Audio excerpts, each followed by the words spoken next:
Saudara-saudari terkasih dalam Kristus, hari ini Selasa 15 Maret 2022 dalam pekan kedua Prapaskah. Bacaan dibawakan oleh Serafina Pranadi, Mazmur dilantunkan oleh Isabella, dan renungan ditulis oleh Innocentius Henry. Selamat menekuni Sabda Allah. Marilah kita semakin mengasihi, semakin peduli, dan bersaksi.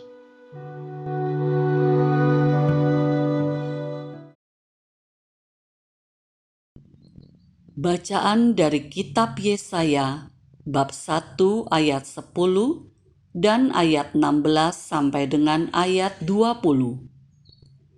Dengarkanlah firman Tuhan, hai para pemimpin manusia Sodom. Perhatikanlah pengajaran Allah kita, hai rakyat manusia Gomora. Basuhlah, bersihkanlah dirimu, jauhkanlah perbuatan-perbuatanmu yang jahat dari depan mataku. Berhentilah berbuat jahat, belajarlah berbuat baik. Usahakanlah keadilan, kendalikanlah orang kejam.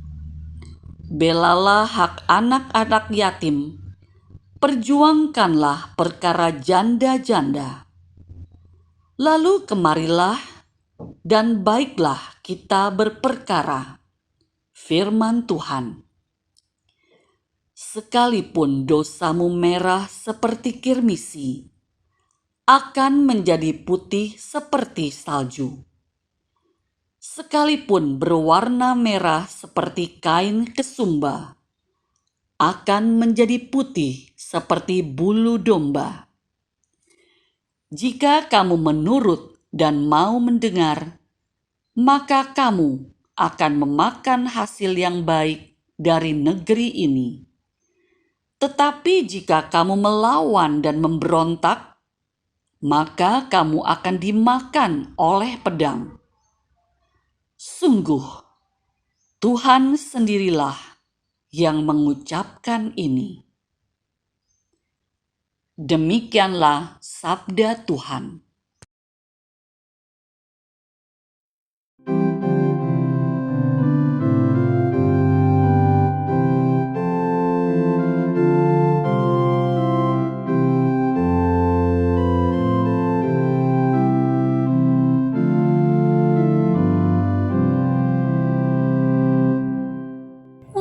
Yang jujur jalannya akan menyaksikan keselamatan yang dari Allah. Bukan karena kurban sembelihan engkau kuhukum, sebab kurban bakaranmu senantiasa ada di hadapanku. Tidak usah aku mengambil lembu dari rumahmu, atau kambing jantan dari kandangmu.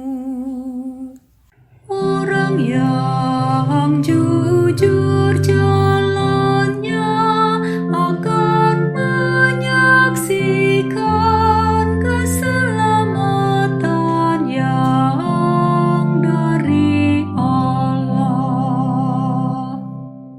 Apakah urusanmu menyelidiki ketetapanku dan menyebut-nyebut perjanjianku dengan mulutmu, padahal engkau membenci teguran dan mengesampingkan firman-Ku. Orang yang jujur jalannya akan menyaksikan keselamatan yang dari Allah. Itulah yang engkau lakukan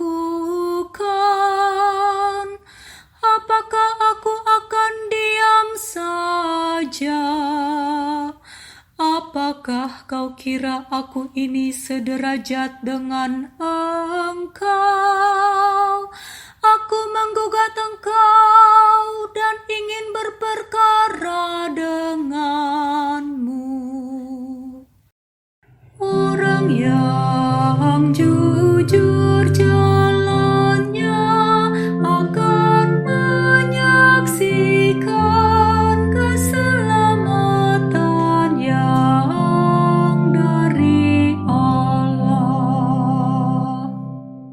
Siapa yang mempersembahkan syukur sebagai kurban,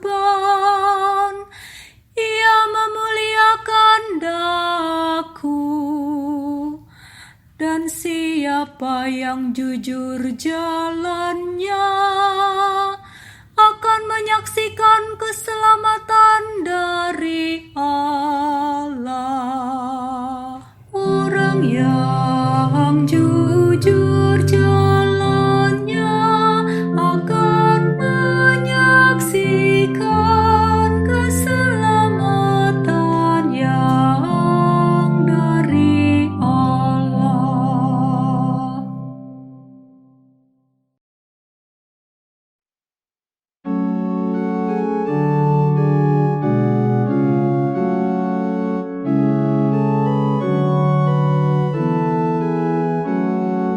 Terpujilah Kristus Tuhan, Raja mulia dan kekal.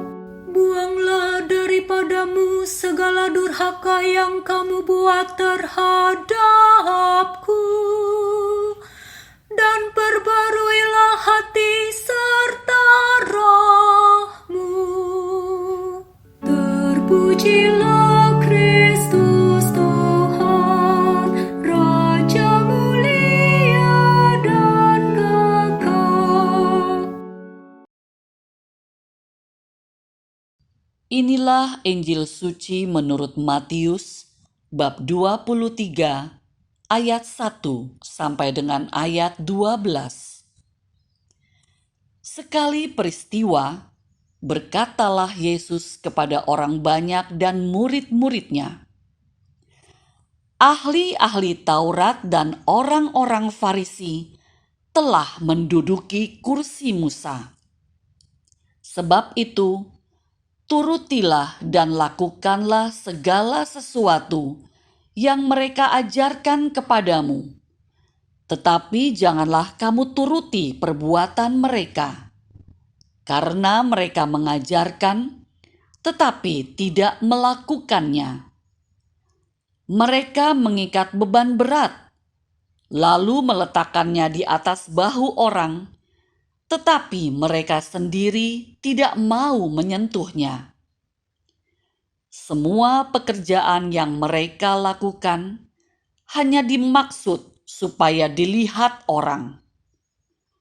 Mereka memakai tali sembayang yang lebar dan jubah yang panjang. Mereka suka duduk di tempat terhormat dalam perjamuan dan di tempat terdepan di rumah ibadat. Mereka suka menerima penghormatan di pasar dan suka dipanggil rabi. Tetapi kamu janganlah suka disebut rabi, karena hanya satulah rabimu, dan kamu semua adalah saudara. Dan janganlah kamu menyebut siapapun bapa di bumi ini, karena hanya satulah Bapamu, yaitu Dia yang di surga. Janganlah pula kamu disebut pemimpin, karena hanya satu pemimpinmu, yaitu Kristus. Siapapun yang terbesar di antara kamu, hendaklah ia menjadi pelayanmu. Barang siapa meninggikan diri, akan direndahkan, dan barang siapa merendahkan diri, akan ditinggikan. Demikianlah sabda Tuhan.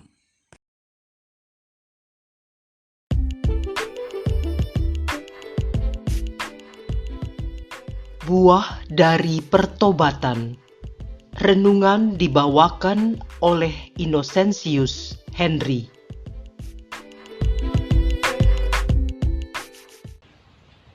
Ketika berbicara dengan keponakan saya yang tinggal di luar negeri, saya menanyakan kebiasaan buruk apa yang ingin dia tinggalkan selama masa prapaskah ini. What do you want to give up for this land?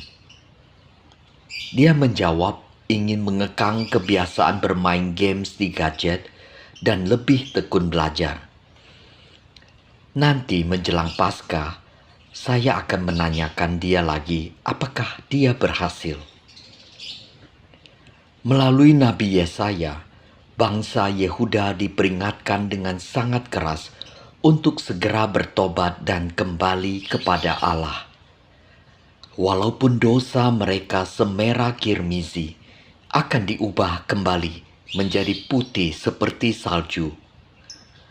Sungguh suatu ungkapan kasih yang luar biasa dari Allah, yang tentu saja juga dijanjikan kepada kita, umat yang dicintainya.